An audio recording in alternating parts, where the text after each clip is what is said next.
Hello everybody, Mark Schaftlein with you, and this is the Schaftlein Report Wednesday's edition, and we're broadcasting from beautiful Moscow, Idaho, and from Orange County, California. Andrew Crapuchettes, redballoon.work, happy to have you with us today.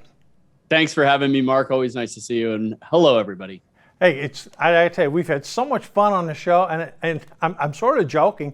The more the Democrats keep doing these stupid things. I mean, we're turning into a comedy show here at Schaftlein Report. Not really, just kidding, but Andrew, let's get it started off. Hey, listen, Red Balloon, through some of its sources, have been documenting the migration going on in this country.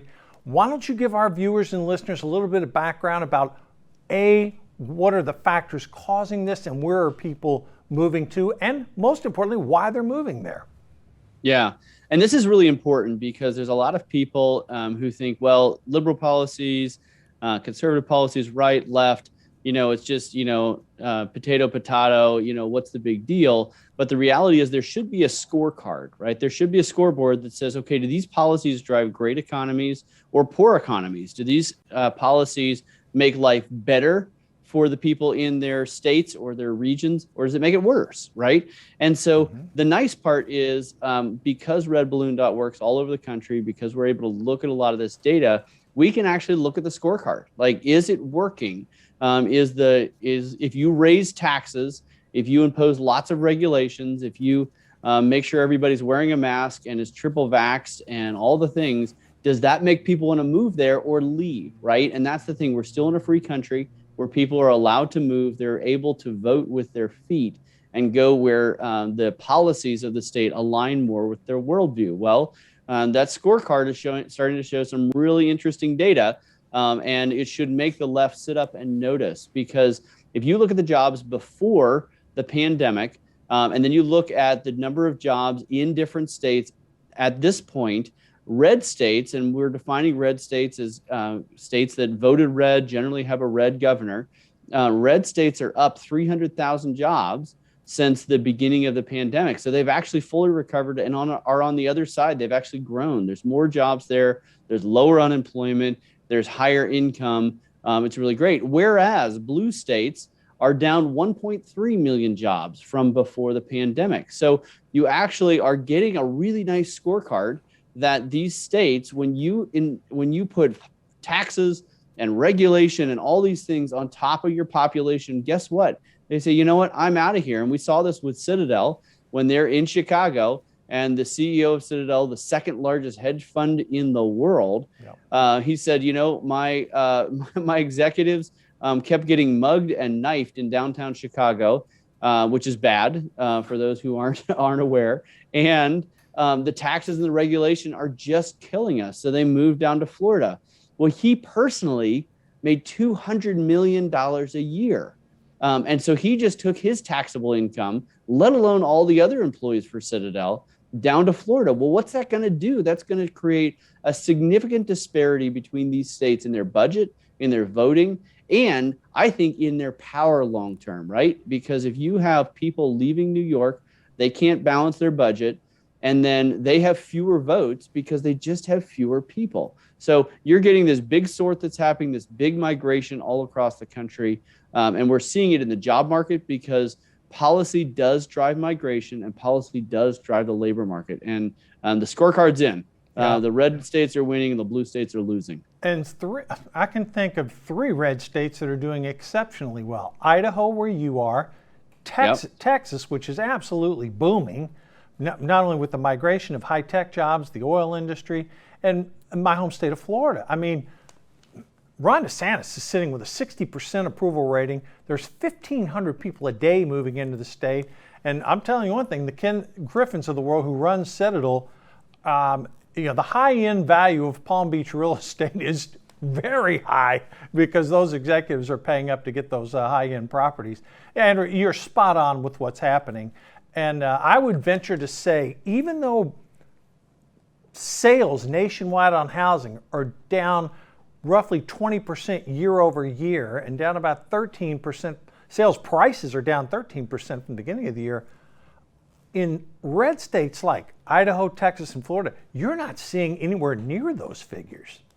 No, you're really not. And the Redfin just came out with this study and showed that in 1 month, in San Francisco, they saw a drop of 6% in their home value in 1 month in San Francisco.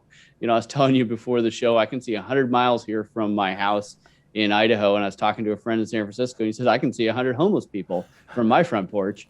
So when you have these woke policies where whether it's homelessness, whether it's drugs, whether it's taxes, it's regulation, you see cities like Seattle, San Francisco, a lot of these places where really bastions of this woke ideology are losing home value. And this is back to that scorecard, right? When you make life miserable for hardworking conservatives, lo and behold, at some point they leave. And I would say conservatives, on average, are the most likely to be focused on just keeping their head down, just providing value to their employer. We can walk with a rock in our shoe longer than anybody. And if you get those people to be like, you know what, I'm going to pull up roots. I'm going to leave my hometown, whatever that be, whether it's Chicago or San Francisco or Seattle, I'm going to leave my hometown. You have done something very bad, because it takes a lot of work to get a conservative to move from where they grew up. But the reality is it's happening in droves right now all across the country. We have, we're seeing in the last 12-month period, a record number of people are looking, based on Equifax, are looking to move from their hometown where they grew up. And so this is going to drive a significant dynamic and a change in this country. People are taking their taxable income, they're taking their hardworking attitude and taking it to red states like Florida, like Texas, like Idaho, like Arkansas. Mm-hmm. And they're going to say, you know what, I'm going to bless these economies. I'm going to bless these companies that are in these states. Yeah. And interesting thing about it too, there's a certain dynamic at play here, Andrew. Not only are the red states picking up population, these are relatively modest to higher income jobs too, because you don't experience the quote couch, I don't want to say couch potato, the people who like walk around with masks even though it's 75 and sunny and no humidity outside, the people who need their safe spaces, the ones who, when companies call people back to work and, the employees say, no, I think I'll just work from home. And then you have that conflict between management and the employee. And, in some cases, if they're woke, they just quit. And so you don't really, it's a different dynamic that we're dealing with here. And I want to add one piece that you were alluding to. When you take upper middle income to higher income people and move them out and that tax base deteriorates, then what happens in the blue state is the real estate values tend to go down further. As you mentioned, the tax base is less, and what else happens? Crime goes up. And then, that's right. And then you incorporate that with the fact that places like New York and LA have these, quote, no bail policies.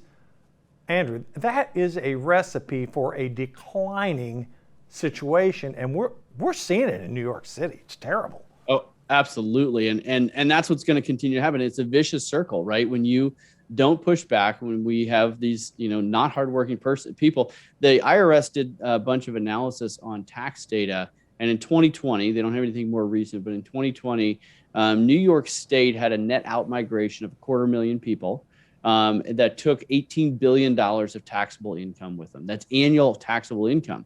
But here's the interesting thing. There's a lot of people that moved into New York and people that moved out. 250,000 more people moved out than moved in. But the people who moved into New York State, on average, were earning $30,000 less a year than the people moving out. So these are people moving in for a handout because New York's really good at handouts. And the people who are hardworking and have been paying for all those handouts are going to leave. Well, I'm no mathematician, but I'm pretty sure that if the people who are paying for the handouts are leaving and the people who are moving in are looking for handouts, at some point you're going to be out of money, Mark. Yeah, and now to sort of add insult to injury, all these horrific policies of the Biden administration where they're inflicting pain on Arizona and Texas. Well, Arizona and Texas finally said enough is enough. And New York and some other cities, they're getting free migration. I mean, they're getting illegal immigrants showing up at their city. And now these Democratic deep blue city mayors are saying, wait a minute, hold on. I didn't sign up for that. Oh, yes, you did. You're president. You're president, our president too, but you elected this guy, and he's the one that has the open borders. And Mayorkas is down there at the border saying, no, everything is fine. We have a secure border. Well, those mayors are starting to scream loudly at the federal government now, Andrew. So they're getting a lot of freebies. I mean, I would say this. I mean, if it's your policy and you want, have all the illegal immigrants flood into New York City. I mean, that's right. What a wonderful place to be. Then you can enjoy that woke ideology. You can enjoy the crime rate. You can enjoy letting people out with no bail. I mean, for the Democratic woke, I mean, New York City and Los Angeles have got to be utopia. I mean, it's just insane. Well, and that's the thing is liberals for a long time. I mean, you look at Congress doesn't like to eat their own cooking, right? They like to do as I say, not as I do. They like to inflict policies and taxes on the American people, which is very different than seeing themselves as a recipient of those policies. And that's what I love about when the DC mayor gets on the TV and is like, we can't do this anymore. Now, you would have been happy to do it to someone else, right? But you don't want it done to you. And that's, I feel like we've lost the golden rule, which is frustrating because a lot of these senators and congressmen and women, if they had the same taxes and regulations and healthcare that many Americans do, they would be outraged. Like, right. How dare, don't you know who I am? Right. And so I think it's a great thing. And where I stand on migration is like bring them in legally, have them get to work and pay their fair share. I know a lot of hardworking people from our southern neighbor who I think could be a real benefit to this economy. We're in a tight labor market, but let's do it legally. Let's do it in a way that is a blessing to them and to our country. Right, 100% correct. All right, so we've talked about some humorous stuff. Now let's talk about some serious stuff here. The Federal Reserve moments ago announced they were increasing the Fed funds rate 75 basis points. So let's have a little recap here. They announced 75 today. A month ago they did 75. Prior to that they did 50, and then their first increase was 25. Folks, you notice the incrementalism, 25, 50, 75, 75.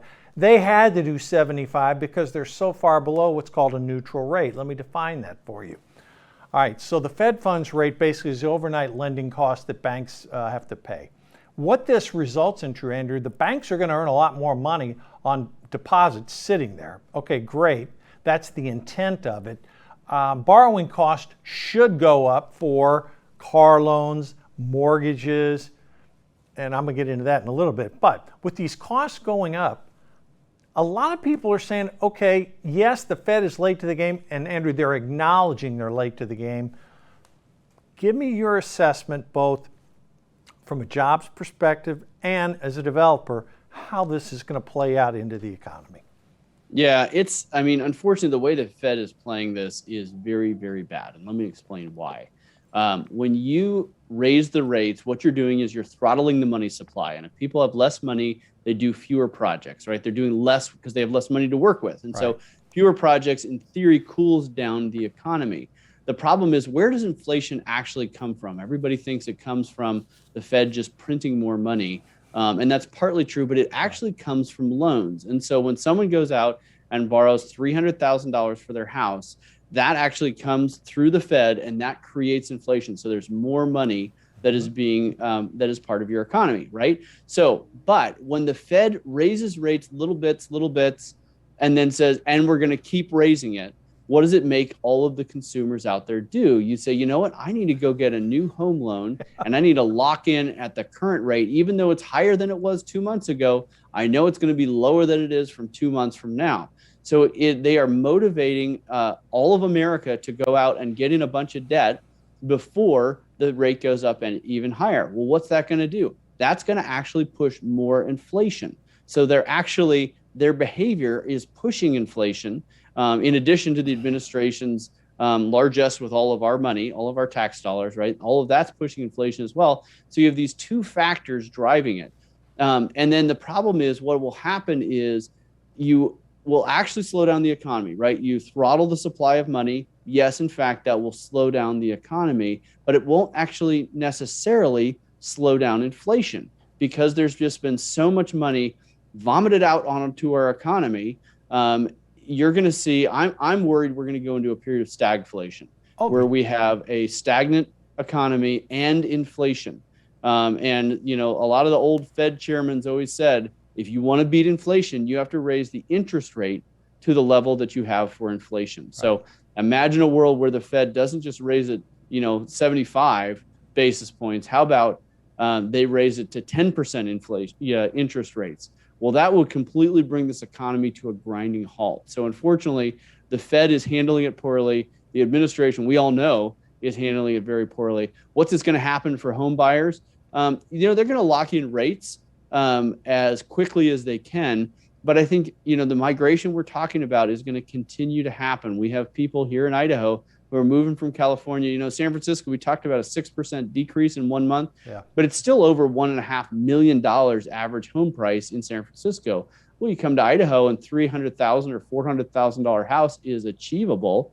Well, people are going to continue, that we're going to have the de-urbanization of America only accelerate because of these interest rates, because they won't be able to afford that $1.5 million house in San Francisco. They're going to come to places like Idaho where they can be free, where they can afford a house, and where that interest rate's not going to eat them alive. Well, think about this, and you're spot on everything you just said. I'll add a couple points to it. Last month, inflation ran hot at 9.1. Now, gas prices have come down, commodities have come down. Let's give them the statistics, people, the benefit of the doubt.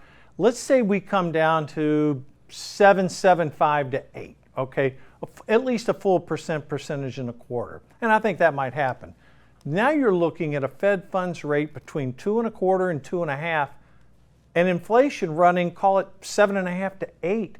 That is a gigantic gap, and that in itself is unsustainable. Now, what's got me curious, there are actually a lot of people on Wall Street, believe it or not, folks, and this is true, they're actually betting that there will be no additional increases, that this is enough to stop the inflation, and I'm scratching my head. Wall Street has a thing called the futures market on interest rates. Wall Street is actually betting that in the second half of 2023, Andrew, the Fed will be cutting interest rates. I am not in that school by any stretch of the imagination. Do I think this will help? Yes, it's going to help. Do I think at the end of the day it's going to slow it down? I'm not so sure, because think about this, and along your point, if you owned a home, you bought it recently, and you locked in at, say, 2, 3, 3.5, maybe 4%. Okay, you're not going to get interest rates like that again. Are you, from a mobility standpoint, those people are going to stay where they bought? Okay. Now, if someone say they didn't buy recently, but they own a home and they've seen it go up in value. Now, if you're sitting here thinking, well, wait a minute, if I sell my house and I have to go out now and pay a higher interest rate to buy near the top of the market, I wouldn't do that trade. I'm going to wait. Most people wouldn't. Now, the people who would, or if someone's being relocated, they're voluntarily leaving, and maybe they downsize a little bit in their house, but they still get a nice home and build back up. So I think, Andrew, the housing market, I think the potential damage here could be significant, especially if some of the bettors on Wall Street, I know a lot of them, are wrong in their assessment that the Fed will be cutting rates next year. Yeah, I have trouble believing that. The only reason that I would think that Wall Street thinks that the Fed is going to not raise rates too much or is going to cut them is political, right? Because we know that the administration, everybody knows the economy, it's the economy, stupid. Right. And people hate inflation, but what they hate more is an economy that comes to a grinding halt, where they don't have a job, they're not able to pay for anything, right? Because as bad as it is to have 9% inflation, it's worse to be without a job and an economy that's just struggling. And if you raise the interest rates to what I think would be necessary to really stop inflation, you're going to just really nuke this economy, which is terrible for the current administration. And so the only reason I could think those Wall Street people think that it's a good idea or to bet against this is because I could imagine the administration dabbling more in the Federal Reserve than they should and saying, look, if you raise interest rates, it's going to cost us elections, and we're just not okay with that. So that'll be an interesting dynamic that we're going to see. It's hard to believe all the numbers that come out of DC on what the inflation actually is. And that they're happy to manipulate as much as they can pull off without getting in too much trouble with the American people. Noted economist Nouriel Roubini, he's otherwise known as Dr. Doom. The standing joke on Roubini is he's been right about 7 of the last 2 recessions. Actually, he's got a pretty good track record, and he nailed the one back in 2008. Roubini says for those people who think we're going to have a mild recession, it's fantasy land. Now, yeah. I tend to agree with him. However, one thing that's not factored in, we currently have an unemployment rate of 3.5, 3.6, which it's incredible. Yep. You don't create 350,000 jobs in a recession. So yep. I mentioned a couple of days ago, a lot of people, brethren of mine on the right, are saying, hey, if we get a negative number tomorrow, that's 2 quarters and we're in a recession. I'm like, no, hold on, not so fast, because it's not necessarily the case. Classic definition, yes. And since the 1940s, we've never had 2 negative quarters without being in a recession. This time is a little bit different, Andrew, because you've got 11 million, and this goes right into the heart of Red Balloon. You got a little over 11 million job openings. Yep. You got 5.5 million to fill them. Isn't the job seeker right now still in the driver's seat? 100%. Now, even if there is a recession or a technical recession, which is what we'll call it, the reality is that I've seen some models and we've done some models.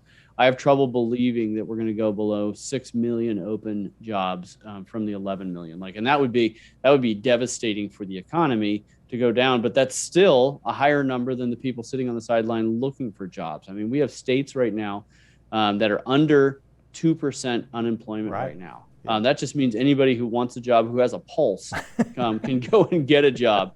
And the bigger issue here is what a lot of people are calling the sandsdemic, right? A pandemic is all the people. A sandsdemic is no people or not enough people. We have a labor shortage, and we're going to continue to have a labor shortage almost no matter what the economy does. And the reason I say this is because the birth rate in America has been very low for a long time. You have simply not enough people who want to work. You have a demographic in the baby boomers who made a ton of money and can retire early.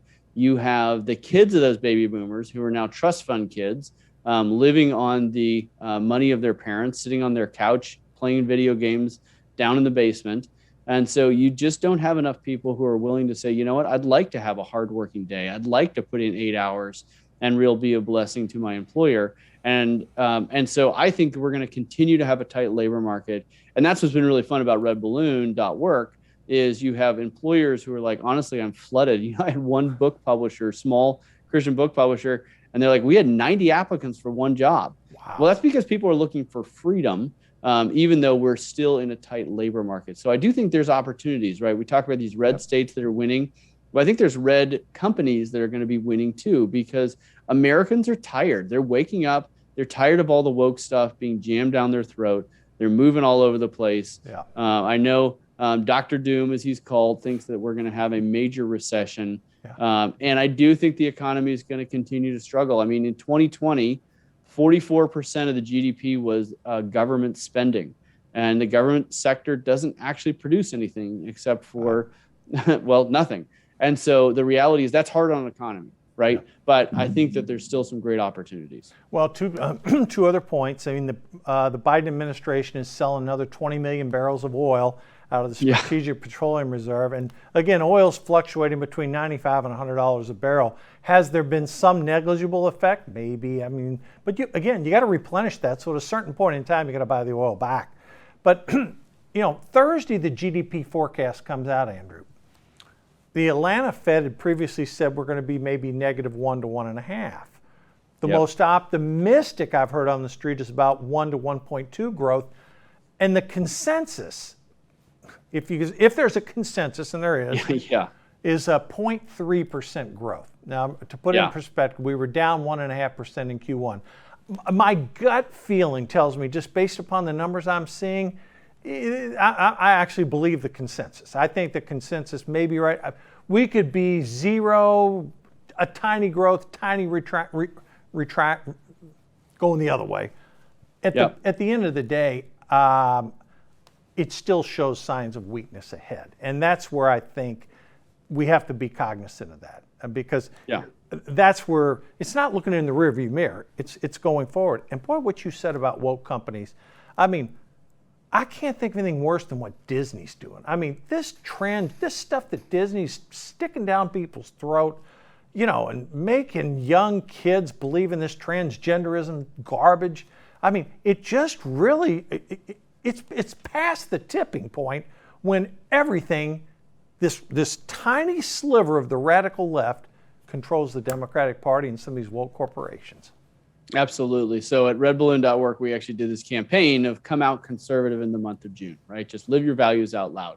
Well, we reached hundreds of thousands of people with that message. And then we got dozens and dozens of stories of people who followed our advice. And a lot of those people were like, actually, it was great because I, said, hey, you know what? I'm going to take a religious exemption on that CRT training, or I'm not going to lie about my weekend. I'm going to say, I went to church with my family and it was great. I'm going to, just live your values out loud, not in a shrill way, not in a way that is trying to jam your worldview down their throat in the way they're trying to do that to you, but just be who you are, bring your whole self to work, right? So a lot of great stories about people saying, look, I found new friends. When I was courageous at work, it gave courage to the people around me. And then there was one person who wrote me and said, yeah, I worked at Disney for the last 10 years. I took your advice. I came out conservative, and now I don't work at Disney because that type of worldview is not accepted. He just tweeted some things on his personal account, and it cost him his job, which also means he's in good shape for a lawsuit at this point. Yeah. But he said, I should have quit a long time ago. Look, it's a company that is not awesome to work for. They are very progressive. And I mean, it's so funny to me. Like, why would you, as a kids company, want to be pushing this worldview? And unfortunately, I know the answer. It's because they realize that if they can capture the next generation, then they're going to have power for a very long time. And I think conservatives have taken too long to realize that they have done this with our schools. They're doing this with the kids' entertainment because they actually are intentionally trying to capture the next generation. And if we can push back on that, if we can have alternatives, if we can have people stand up at school boards and speak their mind and run for the school board and push back against this woke stuff, Disney's going to have less power. The government school system is going to have less power. And we're going to save America if we can capture this next generation. Yeah, because the Republicans are in touch with what people want and Democrats simply are not. Let's talk politics a little bit. This is a political show. All right. New Hampshire, 80% of Democrats do not want Biden to run. CNN has a poll, 75% do not want Biden to run. And the New York Times, of all the newspapers, the most liberal Democratic paper, op-ed column, Mr. President, do not run in 2024. I mean, I'm looking at this stuff saying, wow, but I'm not surprised. I'm not surprised. I mean, my biggest question is he going to make it to the end of this term? Let alone run for another one, right? I think that's. I hope he. And unfortunately, I hope he does. Yeah, right. Yeah, exactly. I do too, right? Yeah. But I would hope that he does not run. I think it. Unfortunately, he has projected America as a very weak country to the whole rest of the world. I think, can you imagine this whole kerfluffle and war in Ukraine? Happening with a strong president? No. Well, it just wouldn't happen, right? No, I can't. U.S. military is too strong for that kind of thing. But we just are not, we're not doing our job, which is being a strong nation that's projecting strength to the rest of the world. The people I'm talking to, we're getting more and more people, even on Red Balloon, who are taking the red pill, as it were. And they're like, look, we're seeing that these policies aren't working. We're seeing what the Biden administration is doing. And it's so obvious that actually that's the silver lining in all of this is it's hard to miss what the liberal agenda is doing to our country at this point. You can't just pretend it's not happening. And so, no, I hope he doesn't run either. I mean, I think most of America has woken up to the fact that he's just not a great president. I think they're over it. And sticking to politics, I got to ask you a question, Andrew. I mean, I think every time I come on this show, I think I've seen everything. And And Drew was talking about this yesterday. Every couple weeks he comes on, he says, Mark, it gets worse. Never in my lifetime did I think a biological question about a man having a baby. What is it with these Democratic senatorial candidates where they can't admit, no, men cannot have babies. Biologically, it cannot happen. And yet they can't say it. I've heard of pandering to the far left-wing radical base, but Andrew, that's got to be a step too far. Well, and I think but I think this is the principle that we're seeing right now. They've gone so far that it's become obvious, right? We have feminists coming out, classic feminists saying, so what does it mean to be a woman? Nothing, right? Women's sports. Like it used to be that I was proud to be a man or I was proud to be a woman. And now they're trying to make it mean nothing.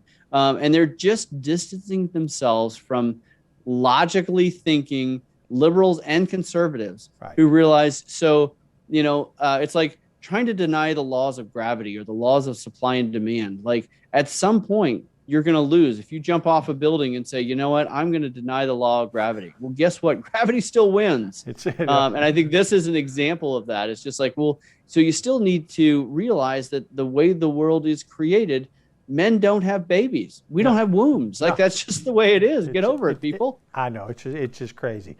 One more political thing. A lot of talk now. Merrick Garland was interviewing with Lester Holt. I think Garland recognizes the gravity of what it would mean if you indict a former president. I mean, we don't want to be a banana republic, but give me your take. I don't know if you saw the interview or not, but this 1-6 commission, the far left-wing radicals pushing the Justice Department, I haven't seen anything other than poor judgment maybe from former President Trump. Criminal. I mean, is there any chance that Justice Department could actually think about indicting him? I could imagine them thinking about it. I'm hoping and praying. I don't think they will. I think even the left in their little echo chamber in their bubble realize that if you do that, you are going to cause, like, you think you had insurrection before. Oh yeah. I think there are too many Americans who are grateful for the former president, and take the good and the bad together. He did a lot of good things for America, and I think if you try and indict him, I think that turns into a mess that they don't want to deal with. Yeah. So I think they're happy to have the rhetoric.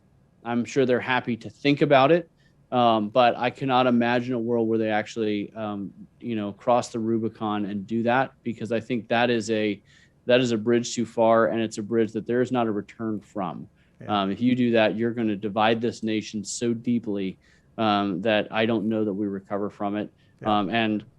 Who knows how it turns out? I hope it wouldn't turn out badly or with violence, but I would have trouble believing that people who voted for him, the number of Trump signs that I still see in places like Idaho or down in the South. Yep. Man, you indict that former president, I think you're going to have more of a mess on your hand than anybody can deal with right now. Yeah, the only problem is if the grand jury gets convened in Washington, D.C., it's 94% Democrat. Could happen. Well, let me pivot off that. A couple closing pieces here. I got to tell you, folks, and then Andrew, I'm going to let you close it out with your thoughts on going forward. But here in Southern California, it's a unique place. We have a little phenomenon, folks, and I don't mean to get local, but I got to share this with you. For some reason, our criminals out here think they can actually steal cars, or if a cop wants to pull them over, they always think they can outrun the cops. And we have the traditional scene where we put it on the local television stations. And so I'm at home last night, and I look up, and there's helicopters flying over my house, and I'm turning on the news, and guy was trying to evade police not more than a couple miles from my house. And I'm like, the cops are undefeated. I mean, just like you mentioned about gravity, the cops don't lose. Right. 100% batting average, folks. If you're going to try to outrun the cops, it just doesn't work. Well, we had 2 incidences last night. One guy in a car, and he was driving all over the place. Eventually, they pulled a maneuver, and they got him, and he surrendered. Okay, that ended up okay. The next clown This guy decides, have you ever seen like when road work's getting done and there's construction trucks on the road, and they always have these big signs saying construction from like July 18th to the 25th. The road will be closed from 5 a.m., whatever. You get the point. So this clown, some inexplicable reason, steals a construction truck with one of these big signs. And folks, he's dragging this thing all throughout the freeway system. I mean, sparks are flying, you name it. I mean, this is a disaster waiting to happen. Sure enough, at the end of the day, they did a maneuver, and this clown gets out, runs across a freeway. Anyhow, they got him, as of course they all do. But Andrew, this stuff gets televised on local television here. I had a guy saying to me, well, what are you watching? Oh, I'm watching the car chase. It's more entertaining than listening to the Democrats. And I got a good chuckle out of that. So I thought I would share that with you. You got the last minute. Tell us, what do you see going forward here? Yeah, my big thing, and Mark, we've talked about this before. There's a lot of bad things happening in America, and there's a lot of opportunity for hand-wringing, for thinking, man, what do I do? Feeling helpless. Right. And the reality is there actually are things to do. Right. Yep. Listen to these shows, think about what's going on, and then do something about it. Right. Mm-hmm. Go to redballoon.org, find yourself a new job, get out of that woke company. Stop making money for the company that's destroying your worldview or trying to make a run at your worldview. Get out there and get involved in a political campaign. Get out there and tell people about other news sources or other job boards or opportunities that are growing all over the country. I just started the Indie Tech Council, a bunch of independent tech companies that are pushing back against big woke tech conglomerates and finding ways to give alternatives to America. There's stuff to do. There's work to do. So hear the bad news, take it in, and then go out and do something about it. That's how we're going to save America. And I do think there's good opportunities right now. So look for a new job, look for an opportunity, be a blessing to someone in your community because there's no better time than right now. That is great. That's a great closing argument, Counselor. I love it. And America is still the greatest country in the world. And folks, Amen. The midterm elections are less than 90 days away, so get out and vote. Andrew, thanks again for joining me today. Terrific commentary, as always. Best of luck with redballoon.org. I love it. And good luck on your development up there in Moscow, Idaho. All right, thanks so much. Have a great day. Okay, folks, we'll see you tomorrow. We'll cut through all the fake commentary. Stay safe. No propaganda here. See you on Thursday.